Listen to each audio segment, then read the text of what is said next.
আমার চ্যানেলে তোমাদের সকলকে স্বাগত। আজ আমরা ক্লাস 8-এর রায় মার্টিন প্রশ্নবিচিত্রা থেকে ভূগোলের তৃতীয় পর্যায়ক্রমিক মূল্যায়নের চতুর্থ স্কুল সলভ করব।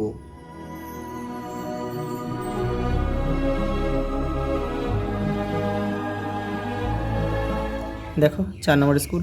যারা আগের সেটগুলো দেখোনি তারা চ্যানেলের প্লেলিস্টে যাবে, ওখানে কিন্তু সেটগুলো দেওয়া রয়েছে, একটু দেখে নিও। দেখো প্রথম প্রশ্ন, ভূত্বক ও গুরুমণ্ডলের মাঝে কী রয়েছে? মাঝে রয়েছে মোহরভিষিক বিযুক্তি রেখা। অপশান এ আমাদের সঠিক উত্তর। পরেরটা দেখো, বেলে পাথর রূপান্তরিত হয়ে কী সৃষ্টি হয়? বেলে পাথর থেকে হয় কোয়ার্টজাইট। দেখো এই অপশানগুলোও কিন্তু পরীক্ষায় আসে, এই প্রশ্নগুলো। নিস কোথা থেকে আসে বলো তো? নিস কোন শিলা থেকে রূপান্তরিত হয়ে আসে? গ্রানাইট থেকে। তাহলে আমি এখানে লিখে দিচ্ছি, এগুলো তোমরা একটু লিখে নেবে। গ্রানাইট থেকে হচ্ছে নিস। অ্যামফিবোলাইটটা হচ্ছে তোমার আসে তোমার ব্যাসল্ট থেকে। ব্যাসল্ট থেকে অ্যামফিবোলাইট। আর মার্বেল হচ্ছে চুনাপাথর থেকে আসে।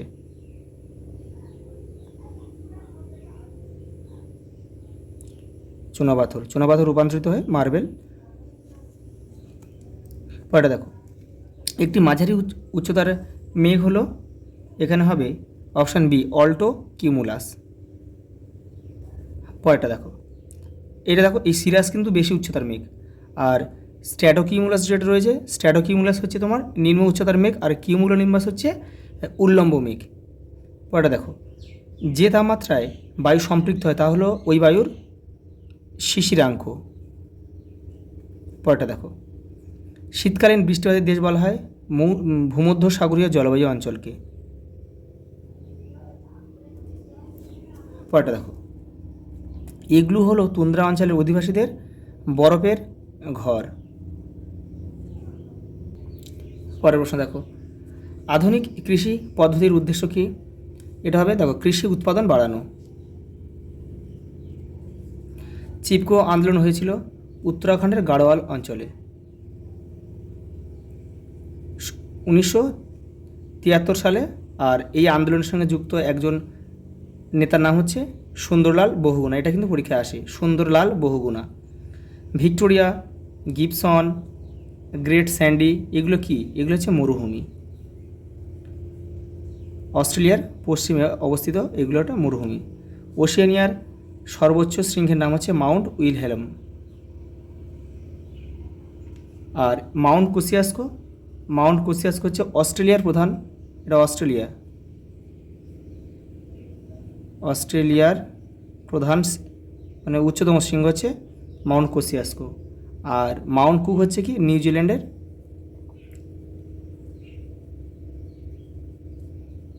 নিউজিল্যান্ডের সর্বোচ্চ শৃঙ্গ।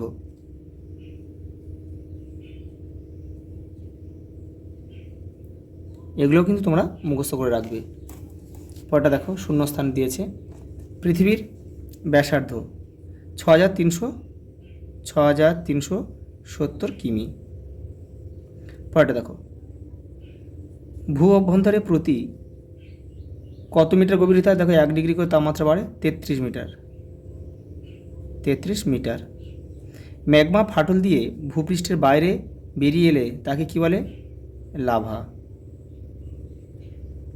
যে পাত সীমান্তে পাতের ধ্বংস বা সৃষ্টি কিছুই হয় না তাকে কি বলে? নিরপেক্ষ পাত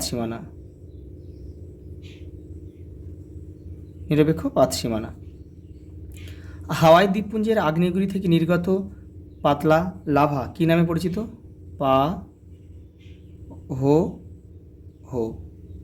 পাহোহো নামে পরিচিত। পরেরটা দেখো, যে আগ্নেয়গিরি একবার অগ্নি উৎপাতের পর দীর্ঘকাল নিষ্ক্রিয় থাকে তাকে বলে সুপ্ত বা ঘুমন্ত আগ্নেয়গিরি। দেখো কেন্দ্র থেকে ঠিক উল্লম্ব দিকে ভূপৃষ্ঠে যে বিন্দু অবস্থিত তাকে ভূমিকম্পের উপকেন্দ্র বলে।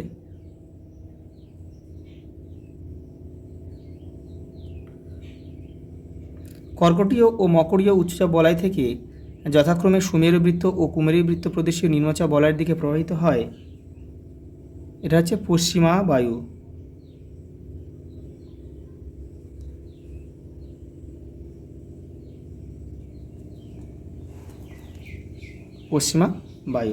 এটা তোমাদের বইয়ের এটা 35 নম্বর পেজে রয়েছে, এটা দেখে নিও।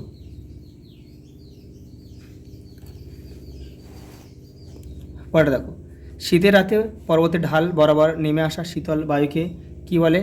ক্যাটাবেটিক।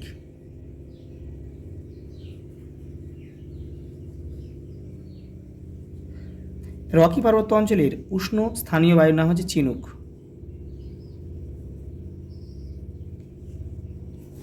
দেখো পরেরটা ছক দিয়েছে,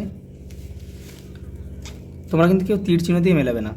দেখো গ্রানাইট কী হবে? গ্রানাইট হচ্ছে উদ্বেধী শিলার উদাহরণ, তাহলে এখানে আমরা 1 লিখব। দেখো পাললিক শিলা স্তরীভূত শিলা, মানে পাললিক শিলার মধ্যে স্তর দেখতে পাওয়া যায়, এখানে আমরা 2 লিখব। পরেরটা দেখো কাস্ট ভূমিরূপ। কাস্ট ভূমিরূপ স্ট্যালাকটাইট, এটা একটা কাস্ট ভূমিরূপের উদাহরণ, তাহলে এখানে আমরা কী লিখব? 3। দেখো পিগমি। পিগমি হচ্ছে নিরক্ষীয় অঞ্চলে এদের দেখা যায়, মানে নিরক্ষীয় জলবায়ু অঞ্চলে একটা আদিবাসী বা অধিবাসী হচ্ছে পিগমি।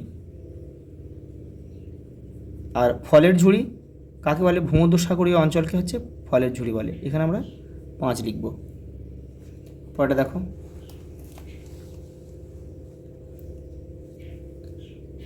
কোন মেঘ সারা আকাশকে কুয়াশার মতো ঢেকে রাখে?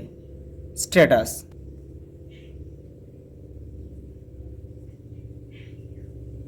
স্ট্র্যাটাস। পরেটা দেখো, জলীয় বাষ্পের জলকণায় পরিণত হওয়ার পদ্ধতিকে কী বলা হয়? ঘনীভবন। ঘনীভবন। পরের প্রশ্ন দেখো, সবচেয়ে দূষিত 20টি শহরের কয়টি ভারতে অবস্থিত? 13টি।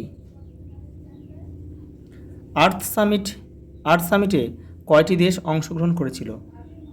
178টি দেশ।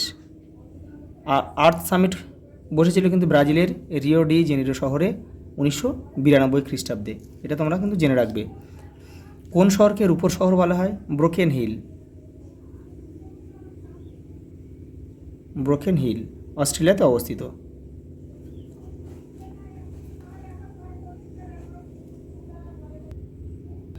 পরের প্রশ্ন দেখো, সংক্ষিপ্ত টিকা লেখো মান 2 এগুলো শিলাবৃষ্টি। দেখো তোমাদের বইয়ে 49 নম্বর পেজে রয়েছে, এই যে এখান থেকে লিখবে। এই যে ঊর্ধ্বমুখী বায়ুর প্রভাবের এখান থেকে, অনেক সময় এখান থেকে এই পর্যন্ত লিখবে, মান 2 এইটুকুনি লিখলে হয়ে যাবে। পরেরটা দেখো, সংঘাত শিলা তোমাদের বইয়ের 22 নম্বর পেজে রয়েছে। দেখো সংঘাত শিলা, এই যে সংঘাত শিলা, এখান থেকে এইটুকুনি লিখলে হয়ে যাবে। উদাহরণ দিয়ে দিতে হবে কিন্তু, কংগ্লোমারেট, ব্রেক্সিয়া, এগুলো তোমাদের উদাহরণ কিন্তু দিতে হবে। পরেরটা দেখো, প্রাচীন ভঙ্গিল পর্বত সম্বন্ধে লিখতে হবে। তোমাদের বইয়ের দেখো 9 নম্বর পেজে রয়েছে প্রাচীন ভঙ্গিল পর্বত, এই যে দেখো এখান থেকে লিখবে।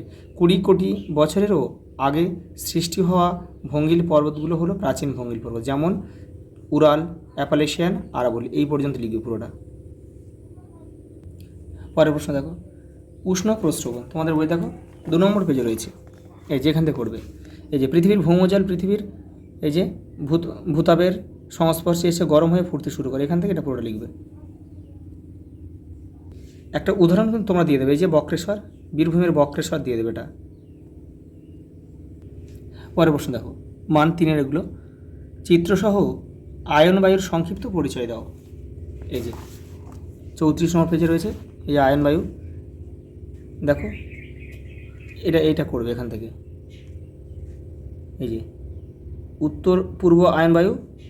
এবার এখানে আছে দেখো, এটা দক্ষিণ, এটা তোমার দক্ষিণ পশ্চিম আয়ন বায়ু, এইটুকুনি কিন্তু আঁকতে হবে। পুরো গোলটা করবে, করে এইটা আর এই পয়েন্টটা দেখালে কিন্তু হয়ে যাবে। পরেরটা দেখো,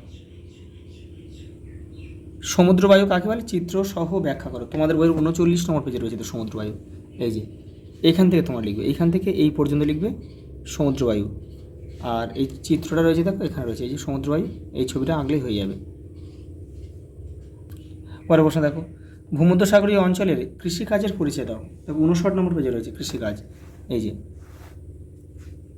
কৃষিকাজ, এখান থেকে তোমরা এটা পুরোটা লিখবে। পরেরটা দেখো, তুন্দ্রা অঞ্চলের কোথায় কোন আদিম অধিবাসী বাস করে তা লেখো। এই দেখো 62 নম্বর পেজে রয়েছে তোমাদের বইয়ের। এ দেখো, গ্রিনল্যান্ড, কানাডা আর আলাস্কার উত্তর অংশে কারা বাস করে? এস্কিমো রেডিয়েন্টানরা বাস করে। ইউরেশিয়া সাইবেরিয়ার কী বাস করে দেখো, কারা বাস করে? স্যামোয়েদ ইয়াকুত। আবার দেখো ল্যাপল্যান্ডে ল্যাপ, ফিনল্যান্ডে ফিন উপজাতি মানুষ বাস করে। এখান থেকে এটা পুরোটা লিখবে। পরের প্রশ্ন দেখো, পরিবেশ দূষণের কারণগুলি কী কী? তোমাদের বই দেখো 66 নম্বর পেজে এই যে চিত্রটা রয়েছে দেখো, এই চিত্রটা কিন্তু যে পয়েন্টগুলো দেওয়া আছে এই পয়েন্টগুলো নিয়ে কিন্তু তোমাদের লিখতে হবে। এগুলো হচ্ছে পরিবেশ দূষণের কারণ। এই যে এগুলো পয়েন্টগুলো নাম দেওয়া আছে, এগুলো তোমরা 2-1টা করে বাক্য লিখলেই হয়ে যাবে। পরের প্রশ্ন দেখো, মারা ডার্লিং অববাহিকায় কৃষি ও পশুপালনে উন্নতির কারণগুলি কী কী? দেখো তোমাদের বইয়ের 117 নম্বর পেজে কিন্তু এটা আগে লিখতে হবে। এটা এখান থেকে এটা লিখবে, লিখে এই যে এই ছকটা কিন্তু দিতে হবে। এখানে লেখা রয়েছে দেখো কৃষি ও পশুপালন উন্নতির কারণ, এই যে এই 5টা পয়েন্ট তোমাদের দিতে হবে। পরের প্রশ্ন দেখো, ওশেনিয়ার আঞ্চলিক বিভাগগুলির নাম লেখো ও প্রতিটির সংক্ষিপ্ত পরিচয় দাও। এই যে দেখো তোমাদের বইয়ের 110 নম্বর পেজে রয়েছে, এ দেখো ওশেনিয়ার আঞ্চলিক বিভাগ, এই যে এই 4টে বক্স কিন্তু তোমাদের লিখতে হবে। পরের প্রশ্ন দেখো, আয়ার রক, আর্টিজিও কূপ ও গ্রেট বেরিয়ার রিফের সংক্ষিপ্ত পরিচয় দাও। তোমাদের বইয়ের এটা 111 নম্বর পেজে রয়েছে। দেখো এই দেখো, এই দেখো আয়ার রক, এই যে এখান থেকে এটা লিখবে। তারপর কি দিয়েছে দেখো, এই যে আর্টিজিও কূপ, এটা এখান থেকে এটা লিখবে। আর গ্রেট বেরিয়ার রিফটা এপারে লিখবে, এবারে রয়েছে এই যে এখান থেকে এই পর্যন্ত হচ্ছে গ্রেট বেরিয়ার রিফ। পরের প্রশ্ন দেখো, পরিবেশ অবনমনের ফলাফলগুলি কী কী? দেখো 68 নম্বর পেজে রয়েছে তোমাদের বইয়ের। এই যে প্রভাব রয়েছে, দেখো এই প্রভাবগুলো লিখতে হবে। এই যে প্রভাব, এই যে কৃষি উৎপাদন বাড়ানো, যে আধুনিক কৃষি পদ্ধতি, এই যে প্রভাবগুলো তোমাদের লিখতে হবে। নগরায়নের হলে তার প্রভাব, এই যে নগরায়ন তার প্রভাব, তাপবিদ্যুৎ কেন্দ্রের কী প্রভাব পড়ছে, বহুমুখী নদী পরিকল্পনা কী প্রভাব পড়ছে, এগুলো কিন্তু লিখতে হবে। পরের প্রশ্ন দেখো, নিরক্ষীয় অঞ্চলে পরিচলন বৃষ্টিপাত কীভাবে সংঘটিত হয় তার চিত্রসহ ব্যাখ্যা করো। তোমাদের বই দেখো 46 নম্বর পেজে রয়েছে। এই যে পরিচলন বৃষ্টিপাত, এই যে চিত্রটা কিন্তু এটা দিতে হবে। আর লেখাটা কিন্তু তোমাদের এখান থেকে লিখতে হবে, এপারেও কিন্তু লিখতে হবে। এই যে এখানে দেখো এই বৃষ্টি হলো পরিচলন বৃষ্টিপাত এই পর্যন্ত। পরের প্রশ্ন দেখো, নিরক্ষীয় অঞ্চলে বনভূমি ও স্বাভাবিক উদ্ভিদের পরিচয় দাও। এই দেখো স্বাভাবিক উদ্ভিদ, এই যে এখান থেকে তোমাদের কিন্তু পুরোটা লিখতে হবে। এই পর্যন্ত পড়ে নিয়ে একটু ছোটো করে লিখবে।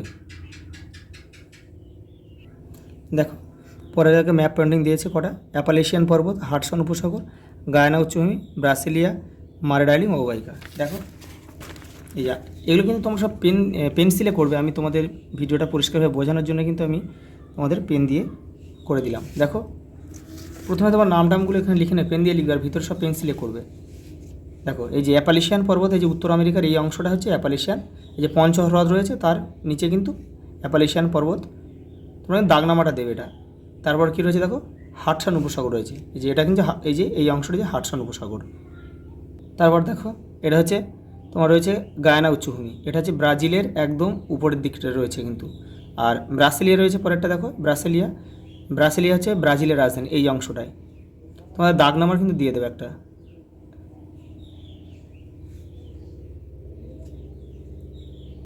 তারপর রয়েছে দেখো মারা ডার্লিং অববাহিকা, এই অংশটা কিন্তু মারা ডার্লিং অববাহিকা। দাগ নাম্বার দেখো এখানে তোমরা, এটা আমার আগে করা ছিল বলে এখানে দাগ নাম্বারটা 3 দেওয়া রয়েছে, তোমরা এটা 5 দিয়ে নেবে।